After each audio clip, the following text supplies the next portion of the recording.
Hello and welcome friends, मैं विशाल माथुर एक बार फिर से आप सभी लोगों का स्वागत करता हूं आपके अपने YouTube channel exam targeter step towards success में। आज हम लोग कोई पढ़ाई की बातें नहीं करने वाले, क्योंकि पढ़ेंगे तो जब जब वैकेंसीज होंगी। कड़वा है लेकिन सच है। हम लोग बातचीत करने वाले हैं कि आखिरकार हो क्या रहा है इस गवर्नमेंट में। पूरी की पूरी गवर्नमेंट हम लोगों ने देखी। 2017 का रिजल्ट आकर घोषित होता है 2019 में एसएससी सीजीएल का। क्या हुआ ऐसी क्या बाधाएं आ रही हैं बीच में कि आप लोग एग्ज़ाम नहीं करवा पा रहे। 2018 की अगर मैं बात करूं एसएससी सीजीएल की, 2017 में सीबीआई जांच हुई, लेकिन मेरे को एक बंदा भी नहीं मिला जो कि उस केस में अरेस्ट हुआ। सीबीआई जांच होने के बावजूद भी वो केस इस तरीके से रफा दफा कर दिया गया जैसे कुछ था ही नहीं। एक एक सीट की वहाँ पर बोली लगी थी। अगर आप इंस्पेक्टर बनना चाह रहे हैं तो आपको 24 लाख देने होंगे। आप अगर नॉर्मल क्लरिकल पोस्ट में जाना चाह रहे हैं तो आपको 18 लाख देने होंगे। क्या है ये सब, हमें नहीं पता। 2018 के सीजीएल की अगर मैं बात करूँ, फॉर्म भरवाया जाता है 5 मई को 2018 को। प्री कब होता है? 4 जून 2019। मतलब एक साल से भी ज़्यादा का समय इन्होंने प्री करवाने में लगा दिया। जून से लेके दिसंबर तक इन्होंने सितंबर में इसका मेंस करवाया। उसके बाद दिसंबर 29 को 2018 को 2019 को इन्होंने अपना जो है इसका डेस्क्रिप्टिव भी करवा लिया। लेकिन रिजल्ट 8 मंथ्स बीत गए भाई, 8 महीने बीत गए, लेकिन रिजल्ट का तो कुछ अता पता ही नहीं। और देखते हैं, दिखाता हूँ मैं आपको अभी धीरे धीरे करके। रेलवे एनटीपीसी कल ही हमने उसकी 1.5 साल जो कहते, अगर मैं बोलूँ कि 6 मंथ एनिवर्सरी मनाएंगे, तो ये तीसरी 6 मंथ एनिवर्सरी थी 1 तारीख को। सोचने वाली बात है कि 1.5 साल के अंदर इन लोगों को कोई एग्ज़ाम करवाने वाली एजेंसी नहीं मिल रही। वाह भाई वाह। मतलब बहुत ही गजब के ये लोग एक्सक्यूज़ देते हैं कि लगभग 1.5 साल से ये लोग टेंडर ही भरवा रहे हैं, जबकि ये माना जाता है कि आप अगर फॉर्म निकाल रहे हैं तो आप पहले ही टेंडर, बल्कि जो भी आप कंपनी जो इसका एग्ज़ाम कंडक्ट करवाने वाली है, आप उसे डिसाइड कर लें। बच्चों का भविष्य इसी में अटका हुआ है। अगर मैं बात बोलूँ रेलवेज़ के अंदर, तो 1,03,000 वैकेंसीज ग्रुप डी में थी, और अगर मैं एनटीपीसी की बात करूँ तो ये अराउंड 35,000 थी, जो कि बढ़ाने की बात बोल दी गई थी। बढ़ाना तो दूर की बात, और भी मज़ेदार बातें बताता हूँ, रुके रहिए मेरे साथ। 2,80,00,000 बच्चों ने एनटीपीसी और ग्रुप डी का एग्ज़ाम के लिए फॉर्म भरा। इससे इनके पास 450 से 600 करोड़ के बीच में रेवेन्यू जनरेट हुआ। इतने की अगर मैं ब्याज लगा दूँ ना, तो जितने बच्चे सेलेक्ट होंगे ना, उनकी ब्याज से ही वो जीवन भर इन सभी को नौकरी दे देंगे। इतना सारा पैसा रेवेन्यू जो है जनरेट होता है। और मैं आपको बहुत बेहतरीन बात बताता हूँ, IBPS PO के मैं कुछ एक पुराने रिकॉर्ड्स खंगाल के देख रहा था आज, तो मैंने ये चीज़ देखा 2013 में लगभग 21,000 से ऊपर वैकेंसीज जो है PO के लिए निकाली गई। मान लेते चलिए उस टाइम पर वैकेंसी थी इतनी। 2014 में वो 16,000 हुई, 2015 में वो 12,000 हुई, 2017 के अंदर वो घटते घटते 3,500 हो गई, और 2020 में वो कितनी रहेगी जानते हैं आप लोग? 1167। मतलब बच्चे फॉर्म भरने वाले हो गए हैं 80 लाख से 1 करोड़, और वैकेंसीज कितनी? 1,000। आप इससे अगर आप प्रतिशत भी निकालेंगे ना, तो आप परसेंटेज में भी आप ये नहीं बता पाएंगे कि एक बच्चे के लिए मतलब कितने बंदे फाइट करने वाले हैं। ये तो छोड़ो, चलो फाइट का करने वाला वो ना होना बात बराबर ही है। इन लोगों ने फॉर्म को एक तरीके से बिजनेस बना लिया। कैसे बिजनेस, इसकी थोड़ी गणित को हम लोग समझते हैं। अगर मैं IBPS के किसी फॉर्म की बात करूँ, तो जनरल के लिए उनसे चार्ज किया जाता है अराउंड 600 प्लस रुपीज़। वो अलग अलग ईयर में अलग अलग चार्ज किया जाता है। 2016 में कुछ और चार्ज किया गया होगा, 2020 के अंदर 600, और SC कैंडिडेट के लिए आई थिंक 250, कभी 100, वो एक अलग है। लेकिन OBC और जनरल की जो मेजॉरिटी है उनसे 600 रुपये चार्ज किया जाता है। अगर मैं इनकी रेवेन्यू के बारे में बातचीत करूं, मैं मोटा मोटा ले लेता हूं, तो भी 250 करोड़ से ऊपर ये हर साल रेवेन्यू जनरेट करते हैं। और इनके पास पोस्ट कितनी है? 1,000। मतलब आप ये चीज़ जान सकते हैं, 150 करोड़ रुपए का रेवेन्यू ये लोग जनरेट करने के बाद ये लोग वैकेंसी आप लोगों को कितनी दे रहे हैं? 1,000 वैकेंसी। मतलब 250 करोड़ रुपए ये लोग फॉर्म भरवाने के बाद ले लेते हैं आपसे, और ये उसी की ब्याज से आपको पूरे जीवन भर पेंशन दे देंगे। पेंशन तो खैर ख़त्म ही कर दी है, पूरे जीवन भर आपको सैलरी दे देंगे। मतलब आप लोग जान रहे हैं। और मज़ेदार फैक्ट, मैंने बहुत सारी चीज़ें मैंने लिख कर रखी हुई, देखते हैं आज कितनी बातचीत हम लोग कर पाएंगे। SSC CGL एसएससी सीजीएल की बात करूँ तो 2012 के एसएससी सीजीएल एक बहुत ही प्रतिष्ठित जॉब में से एक माना जाता है, लेकिन 2012 के टाइम पर अगर मैं बात करूँ 2012, 13, 14, 15 तक इवन 15 से 16 हज़ार सीजीएल के अंदर केवल वैकेंसीज आती थी। लेकिन अगर मैं बात करूँ 2019 के अंदर कितनी आई है, 8,000, मतलब ठीक आधी हो गई। एसएससी के अंदर आने वाले कई सारे डिपार्टमेंट फर्जी और फालतू बोलकर हमारे माननीय नरेंद्र मोदी जी ने इस पूरी की पूरी जो है वैकेंसीज को ख़त्म कर दी। और मज़ेदार बात बताता हूँ आपको, एक ट्वीट आया था हमारे माननीय रेलवे मंत्री जो है पीयूष गोयल जी से। उन्होंने ये बोला था कि हमें रेलवे के अंदर स्टाफ की ज़रूरत ही नहीं है। बहुत बढ़िया। विश्व का एकमात्र ऐसा डिपार्टमेंट जो कि लगभग 2 से 3 मिलियन लोगों को जॉब्स प्रोवाइड करवाता है। हर दिन इसके अंदर करोड़ों लोग इधर से उधर जाते हैं, लेकिन इनकी रेलवे घाटे में। मज़ेदार बात तो और सुनिएगा। सबसे बड़ी बात अगर मैं बात करूं, जिस समय पर लालू प्रसाद यादव जी रेलवे मंत्री थे, उन्होंने अपना रेल बजट पेश करते हुए ये कहा था उस टाइम पर कि रेलवे को 20,000 करोड़ रुपए का मुनाफा हुआ है। अच्छे दिन शुरू हुए, रेलवे घाटे में चली गई। मानते ही ये कोरोना काल है, दुखद की घड़ी है सभी के लिए। सब जितने भी सारे रोजगार है वो लगभग अपने हाशिए पर अटके हुए हैं। बहुत बड़े बड़े उद्योगपति जिन्होंने फांसी भी लगा ली, कई सारे लोगों ने, जैसे कि आपने कैफ़े कॉफ़ी डे के मालिक के बारे में सुना होगा, उन्होंने भी जीएसटी के चक्कर में जो है डूब कर उन्होंने आत्महत्या कर ली। बहुत ही मतलब एक प्रतिष्ठित लोगों ने, जो कि भारत के जाने माने जो है बिजनेसमैन थे, वो लोग आत्महत्या कर रहे हैं। तो हम लोग कौन सी बड़ी चीज़ है, युद्ध के बारे में सोचा ही नहीं जाना। इम्पॉर्टेंट क्या है, रिया इम्पॉर्टेंट रिया चक्रवर्ती है, नौकरियाँ इम्पॉर्टेंट नहीं है। सुशांत सिंह राजपूत, मानता हूँ कि वो एक बहुत बड़े एक्टर थे, हम सभी को दुख हुआ, लेकिन उसके लिए आपने सीबीआई जांच बैठा दी, अच्छी बात है, मिलना चाहिए न्याय। लेकिन अगर मैं वहीं दूसरी जगह पे बात करूँ तो आप लोग पेपर ही नहीं करवा रहे एनटीपीसी का। मतलब युवाओं को कोई मतलब ही नहीं है युवाओं के बारे में बातचीत करने का। 2 वर्ग के ऊपर चुनाव लड़ा जाता है, एक युवा वर्ग और दूसरा एक किसान वर्ग, लेकिन इनकी सरकार में दोनों की लुटिया डूबी हुई। अभी अगर मैं बात करूँ एसएससी सीजीएल के बारे में और एसएससी जो है और एग्ज़ाम के बारे में, उनकी वैकेंसीज़ के बारे में बात करूँ तो ये दिन पर दिन इतनी तेज़ी से घट रही है कि आगे जाके हो सकता है कि 1000 वैकेंसी इसमें भी रह जाएं। और बच्चों की संख्या तो आप लोग जान ही रहे हैं, 2018 में 60 लाख, इस बार आई थिंक 2019 के अंदर जो हुआ था प्रीलिम्स, उसमें लगभग 80 लाख से ऊपर बच्चों ने ये जो है फॉर्म भरा था। रेवेन्यू जनरेट करने के मामले में ये सब एकदम आगे है। मतलब एक तरीके से इन लोगों ने धंधा बना लिया फॉर्म भरवाने को।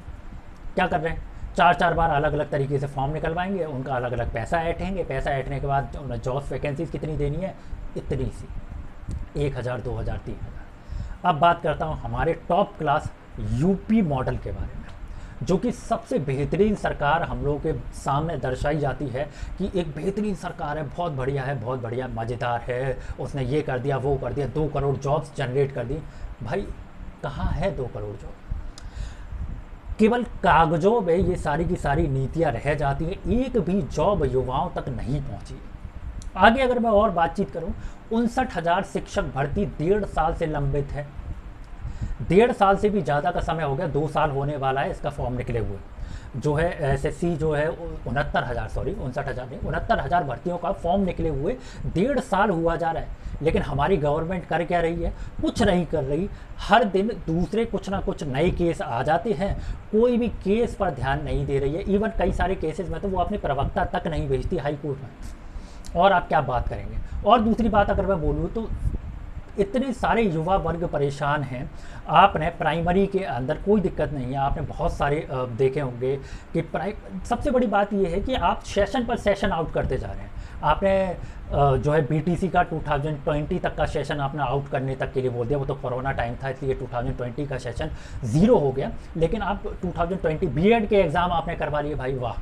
मतलब कोरोना के टाइम पर इन लोगों ने ये चीज़ बोलकर कोरोना के टाइम पर भर्तियां नहीं निकाली कि कोरोना है इसकी वजह से हम एग्ज़ाम नहीं दे पाएंगे, लेकिन जहां बात रेवेन्यू जनरेट करने की होती है तो क्या ही बात है सरकार की।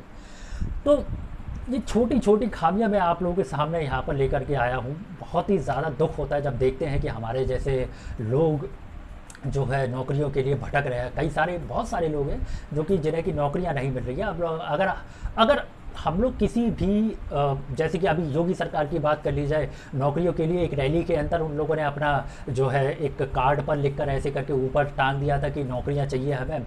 तो योगी जी ने उनसे ये कहा कि इसे नीचे कर लीजिए वरना ज़िंदगी भर आप बेरोजगार रह जाएंगे। मतलब आप लोग जब चुनाव लड़ने के लिए आते हैं तब पैर छूते हैं इन्हीं युवाओं के, और जब बात आती है नौकरियों की तो आप लोग ये कहते हैं कि इसे नीचे कर लीजिए, आपको ज़िंदगी भर के लिए बेरोजगार रहना पड़ जाएगा। मतलब ये है आपकी भाषा।